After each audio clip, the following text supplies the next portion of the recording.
We zijn hier 20 jaar geleden ben we hier begonnen. Ik zit hier nu alleen nog als een priestermons in het klooster. Mijn naam is Vader FC en je wordt een diensten houden haast duistig. Dat ben dan elke dag hebben we mons en jongens als binnen hebben we deze een kloosterdienst.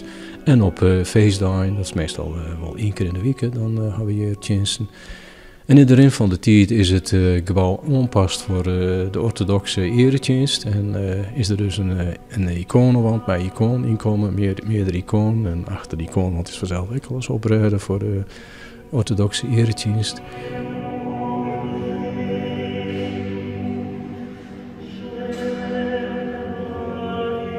Er is bijgelijk zeer op een morgen, daar zul je al een hele grote score. Die hier krijg oor deze prachtige tekeningen hier en dat is voor u echt nodig om dat aan te pakken. Er binnen ook oren plakken in het gebouw, bij vensters waar openingen in zitten en waar het terug in ziet. Waardoor de temperatuur van de kerk hier binnen is heel moeilijk te regelen en het wordt vochtig vanzelf.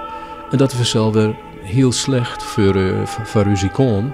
Die moeten eigenlijk een redelijk vaste temperatuur hebben. En het is vanzelf ook niet goed voor de energie, want dan stook je maar. En daar moet je echt wat aan doen.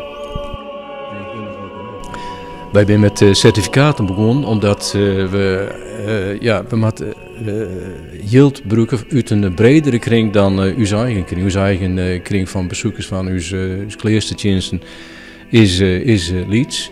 En we gaan wel een begin betalen kunnen zelf, maar het moet breder, het moet uitbreid worden. En die certificaten jouwen de mogelijkheid voor belangstellenden om steeds maar te investeren.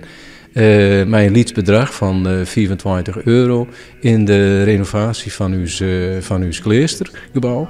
En dan krijg je ook een heel mooi certificaat. En dat is een bewijs van dat je dan investeren in de renovatie van het gebouw. En het idee is, na 1 jaar, dan jou de mogelijkheid dat mensen het bedrag weer omkrijgen kunnen, of dat ze besluiten zeggen van nou, hoor het maar. Het is een soort oordeel. Het is een soort aandeel, ja. Het is een soort aandeel in de renovatie.